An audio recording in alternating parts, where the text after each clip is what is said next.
ଆକାରକୁ trace କରିବା ଏବଂ ଚିହ୍ନିବା।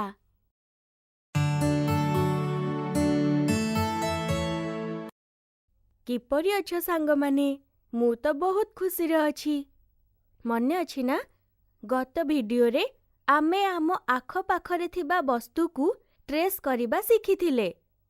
ଆଜି ଆମେ ଏହି ଭିଡିଓରେ ମିଷ୍ଟର ପଏଣ୍ଟର ଏବଂ ମିଷ୍ଟର ଥମ୍ପକିନ୍‌ଙ୍କ ସହାୟତାରେ ବିଭିନ୍ନ ଆକାରକୁ ଚିହ୍ନିବା, ଆକାରକୁ ଟ୍ରେସ୍ କରିବା ଏବଂ ଆକାରକୁ ଉପଯୋଗ କରି ଚିତ୍ର କରିବା ଶିଖିବା। ହ୍ୟାଲୋ, ମୁଁ ହଉଛି ଥମ୍ପକିନ୍।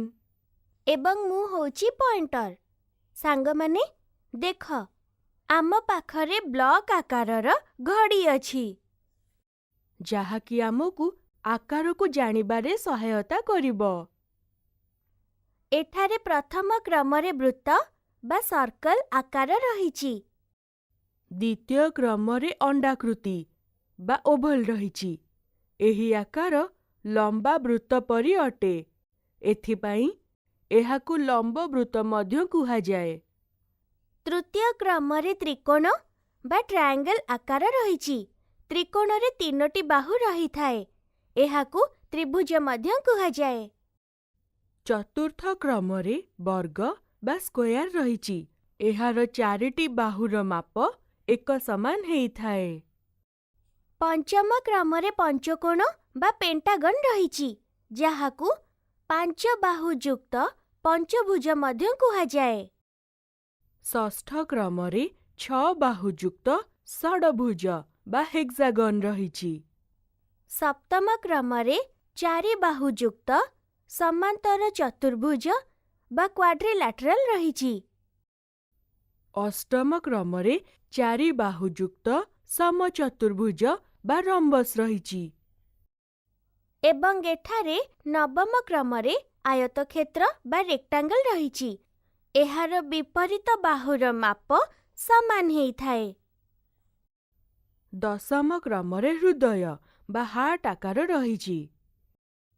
ଏକାଦଶ କ୍ରମରେ ତାରା ବା ଷ୍ଟାର୍ ଆକାର ରହିଛି। ଏବଂ ଦ୍ୱାଦଶ କ୍ରମରେ ପ୍ଲସ୍ ଆକାର ରହିଛି। ସାଙ୍ଗମାନେ, ଚାଲ ଏବେ ଆମେ ଏଥିରୁ କିଛି ଆକାରକୁ ଚିହ୍ନି ଚିତ୍ର କରିବା। ସର୍ବପ୍ରଥମେ ଆମେ ବର୍ଗ ଆକାରର ବ୍ଲକ୍‌କୁ ଚିହ୍ନଟ କରି 1, 2, 3ଟି ବର୍ଗ କରିବା। ଚାଲ ଆମେ ଏବେ ଲମ୍ବବୃତ୍ତ ବ୍ଲକ୍‌କୁ ଚିହ୍ନଟ କରି 1 ଏବଂ ଆଉ ଗୋଟିଏ ଲମ୍ବବୃତ୍ତ କରିବା।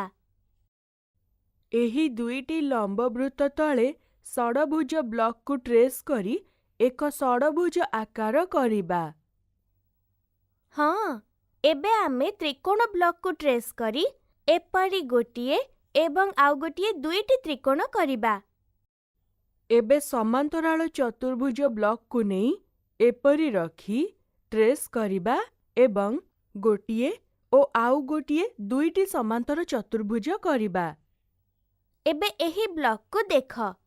ଏହା ହେଉଛି ବୃତ୍ତ, ଏହା ହେଉଛି ପଞ୍ଚଭୁଜ ଏବଂ ଏହା ହେଉଛି ସମଚତୁର୍ଭୁଜ। ଏହାକୁ ଆମେ ଟ୍ରେସ୍ କରି 3ଟି ବର୍ଗରେ ରଖି ଏପରି ଟ୍ରେସ୍ କରିବା। ଆରେ ବାଃ, ଏହା ତ ରକେଟ୍‌ର ଚିତ୍ର ହେଇଗଲା। ଯଦି ଆମେ ଏହି ରକେଟ୍‌କୁ ଆକାଶରେ ଉଡୁଥିବା ଦେଖିବାକୁ ଅଛି, ତେବେ ଏଥିରୁ କେଉଁ ଆକାରକୁ ଟ୍ରେସ୍ କରିବାକୁ ହେବ? ରକେଟ୍‌କୁ ଆକାଶରେ ଉଡୁଥିବା ଦେଖିବା ପାଇଁ ଆମକୁ ତାରା ଆକାରର ବ୍ଲକ୍‌କୁ ଟ୍ରେସ୍ କରିବାକୁ ପଡ଼ିବ। ହଁ, ତାହେଲେ ଏବେ ଆମେ ତାରା ଆକାରର ଏପରି ଟ୍ରେସ୍ କରି 1, 2, 3, 4 ଏବଂ 5ଟି ତାରା କରିବା। ମିଷ୍ଟର ପଏଣ୍ଟର, ଯଦି ଆମେ ଏହି ଚିତ୍ରରେ ରଙ୍ଗ ଭରିବା, ତେବେ ତାହା କିପରି ଦେଖାଯିବ? ଆମେ ଆକାରକୁ ଟ୍ରେସ୍ କରି ଯେଉଁ ରକେଟ୍‌ର ଚିତ୍ର କରିଛୁ, ସେଥିରେ ରଙ୍ଗ ଦେବା ଦ୍ୱାରା ତାହା ଏପରି ଦେଖାଯିବ। ଆରେ ବାଃ! ସାଙ୍ଗମାନେ, ତମେ ମଧ୍ୟ ଅଲଗା ଅଲଗା ଆକାରର ଟ୍ରେସ୍ କରି ଏପରି ଆଉ କିଛି ଚିତ୍ର କରିପାରିବ। ସାଙ୍ଗମାନେ, ଆଜି ଆମେ ବିଭିନ୍ନ ଆକାରକୁ ଚିହ୍ନି କରି ତାକୁ ଟ୍ରେସ୍ କରି ଚିତ୍ର କରିବା ଶିଖିଲୁ। ତମେ ମଧ୍ୟ ଆକାରକୁ ଟ୍ରେସ୍ କରି ଏପରି ବିଭିନ୍ନ ଚିତ୍ର କରିପାରିବ। ଆଗାମୀ ଭିଡିଓରେ ଆମେ ଆଉ କିଛି ଆକାରକୁ ଚିହ୍ନି ତାର ଗଣନା କରିବା ଏବଂ ଗୋଟିଏ ସମାନ ଆକାରରେ ରଙ୍ଗ ଦେବା।